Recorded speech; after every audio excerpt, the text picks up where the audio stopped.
So I'm back. And why am I back? Because I just ran into Shellye Davis. Shellye Davis is the president of the Paraeducators Union. You see, the HFT is not just teachers. It's teachers, paras, SPOs. We are really all in this together. How you doing today, Shellye? I'm doing well. I hope everyone is doing well. So tell me, why are you here? Why are the paras here? We are here because we're all in this together.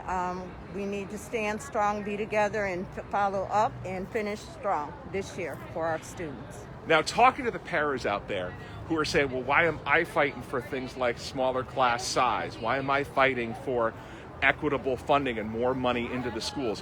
Why is that going to make a difference in the paras world? Because we're all in this together, and so whatever the teachers have to deal with, we deal with as well when it comes to children and what they're learning.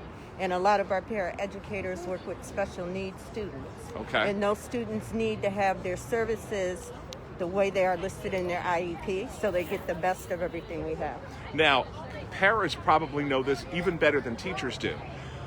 How well are our special ed kids getting serviced? Is it as good as it needs to be, or does it need massive improvement? It needs massive improvement right now. Like what kinds of things do the kids need? We have money that has just come into the state. You know, we got $127 million, and what we need our superintendent and the district to do is to get all the services our kids need. So the trauma that our children have just gone through, we're going to need more counselors. We're going to need more people to deal with the pain that these children have been through to get them up to speed where they need to be. And Shellye, and thank you so much for taking your time to talk to us about this today. Talk to me about what the paras are telling you that they're seeing in the kids with regards to that trauma. So a lot of our parents are seeing our children are withdrawn. Some of them aren't coming to school. And it's just very difficult, especially for the children that can't keep their mask on, that have parents at home that may have COVID. So there's a lot of underlying things going on. Wow. We have children who have lost relatives, lots of relatives. And so this is a very traumatic issue. And they haven't had the space to grieve or even counselors and people to help them with it. So the role of a para has really evolved through this crisis, hasn't it? It has evolved, but we have always been the first on the line for children and known exactly what they're going through because we get to see them separate from with their classmates. You know, and not for nothing, I'm a teacher at Buckley. The paras are the most important people around as far as servicing students are concerned, because you really are that front line of defense.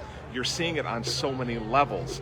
You're saying that you're basically, in addition to providing academic support, there's an enormous amount of emotional support the kids are having today.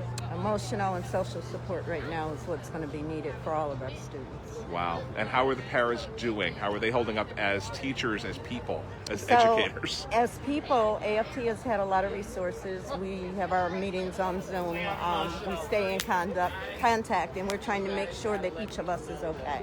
And once again, we are in this together, so we have to make sure that we're okay and that everybody that we're around is okay.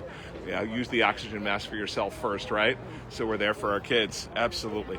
Shellye, thank you so much for your time today, and word to the paras to encourage them to come out. Come on out. It's a beautiful day. We're here. There's food, and there's going to be great conversation. Thank you. Thank you so much. Thanks so much, Shellye.